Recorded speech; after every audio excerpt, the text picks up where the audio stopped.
Return to Mysterious Island.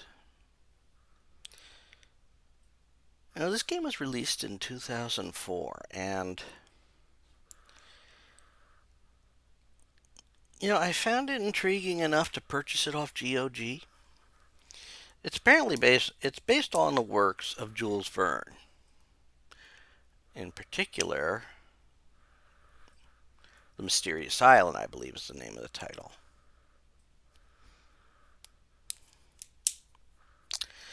Now, this was your typical point, almost like a typical point and click adventure. You got some panoramic views, I think. Well, somewhat. But it also had a survival aspect, and you had to figure things out as you moved along.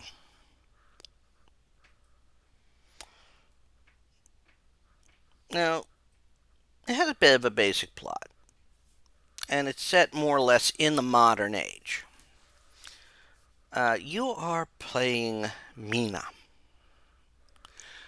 who, in the midst of an attempt, I think, of circumnavigation or something, her plane goes down.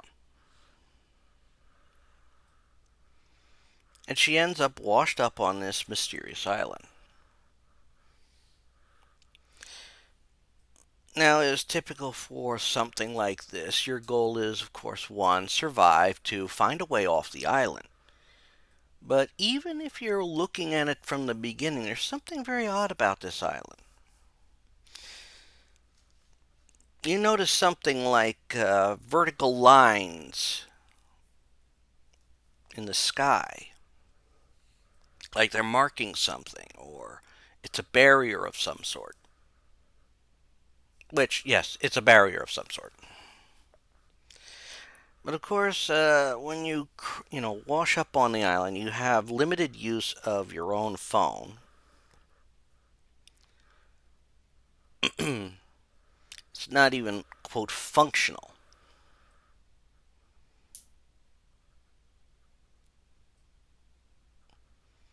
And so, your first goal is, of course, to build up your strength.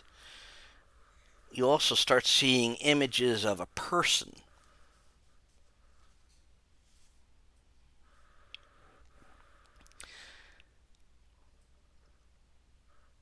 Now, of course, it does tell you your first goal is to build up your strength. So you have to go around scavenging for food, make a fire, because you don't necessarily want to eat some of this stuff raw.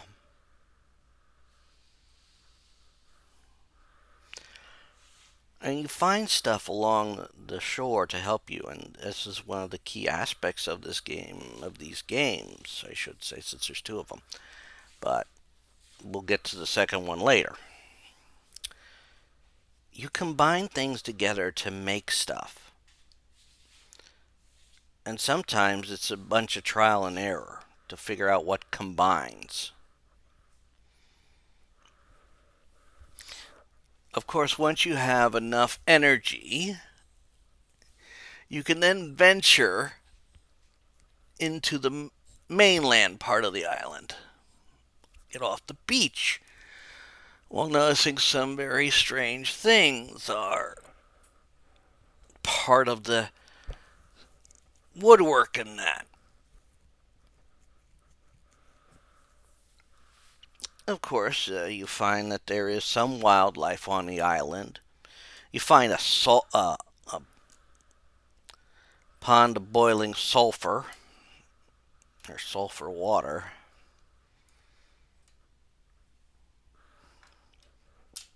You find a lake where you can sort of clean yourself off. You also find materials to make stuff. You also run across some angry monkeys,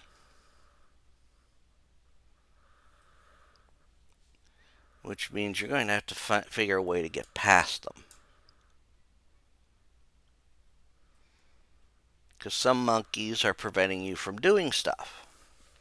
You also eventually find a little monkey who's been hurt by the meaner monkeys. And so you nurse him back to health and you name him Jep. He's a cute monkey. And Jep can help you do things. He's like an item in your inventory that you can always use. Give him a tool, he can do something that you can't because you can't reach it.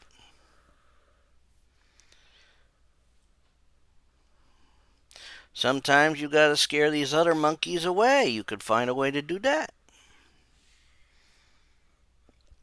But as you're exploring this island, you find out that for some reason there has been habitation on the island. There's like a little farm, looks like. Because somebody made a scarecrow. They had a kiln, pottery wheel, windmill. And so you use this stuff to help you make stuff. I mean, eventually, you're even going to make something that can charge up your phone, like a battery charger. This also lets you know that your phone still works. People are worried about you. You can accept a call, but you can't communicate outside. So there's something about the island, aka this barrier, which can allow physical objects to enter in but won't let them exit.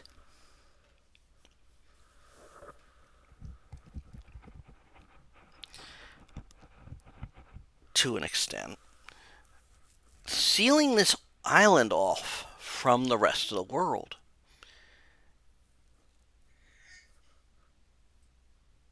You eventually even find what is called Granite House, which is literally a dwelling that was done with a cave that was turned into a dwelling. So you're there. Of course, you also find that some of the people that landed here were shipwrecked sailors, but another individual that landed here was the one and only Captain Nemo.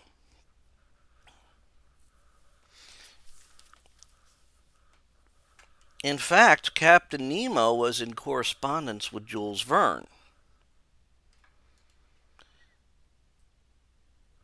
which Jules Verne tells the story of Captain Nemo and the Mysterious Island. These are both two works of Jules Verne. As I said, this is being inspired by his works.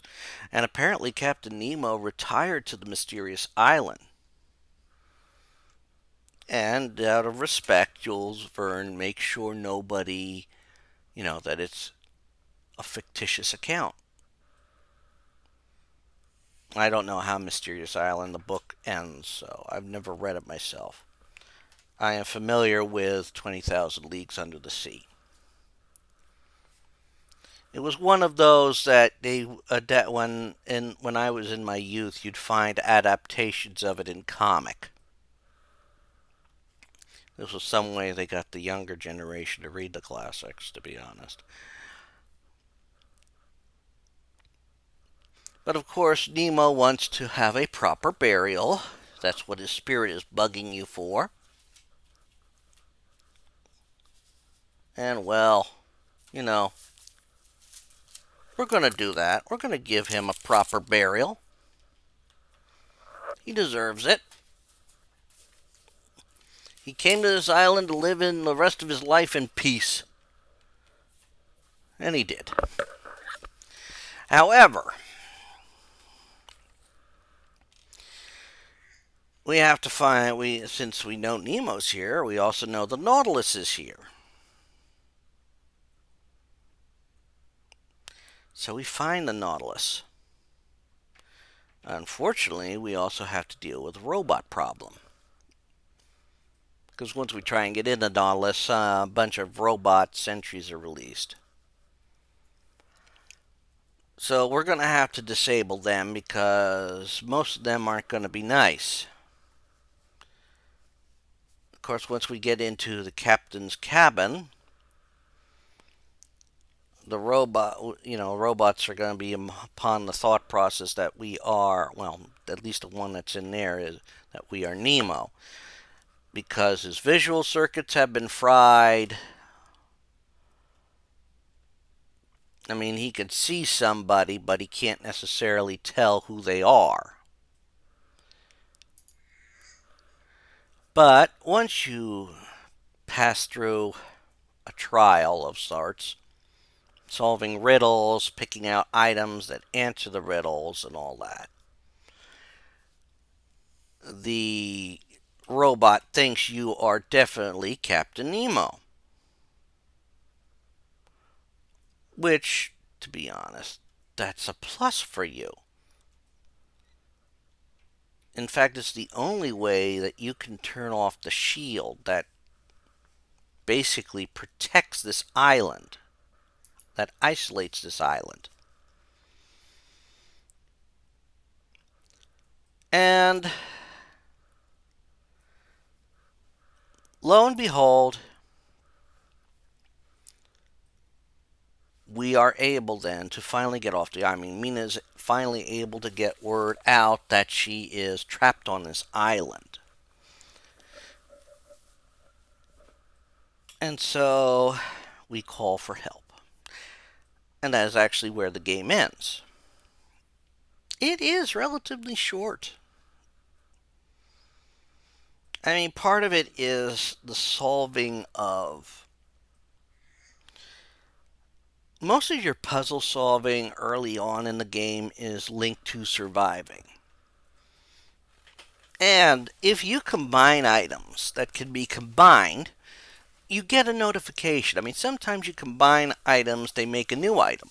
Sometimes you combine items that gives you something that can be used later on. Sometimes you can disassemble it too. You can disassemble some of these things so you can make other items. It's actually quite brilliant in that way. I mean, you're going to need to make a ladder. Well, all you need is all the right tools to do it. And then piece them together. And there are multiple ways to take care of problems. I mean, hey, we got a monkey here. Did you know if you throw a bamboo shoot into the fire, it's going to make a loud pop and scare shit? No, I didn't. And the descriptions of these items help you understand what they're for. Of course, once you've set the ship off and things like that, you get into the more true puzzles, which in their own way they're oblique.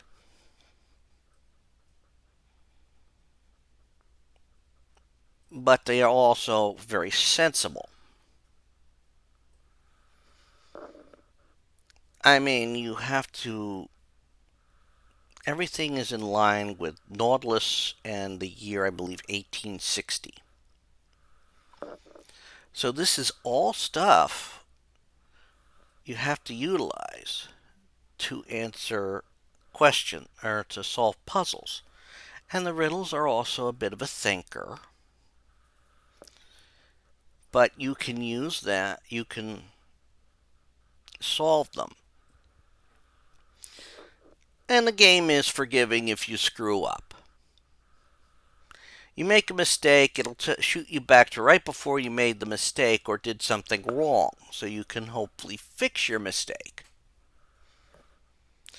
Also, as you see things play out, you get some nice little images, drawn images that give you a clue on what's going on, or that you're actually making some serious progress. It is a wonderful little blend of survival and contemporary science fiction.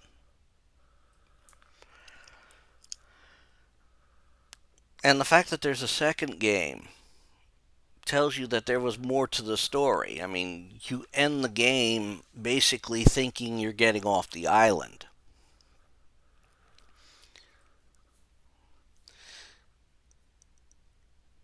And you have to ask yourself some questions, though. When you've shut off this field, have you done the right thing? Because there's always occasionally there's this rumble in the game, but you don't know what it is. There are questions left at the end of this game. What was the source of that rumble? Did turning off the shield actually cause a problem?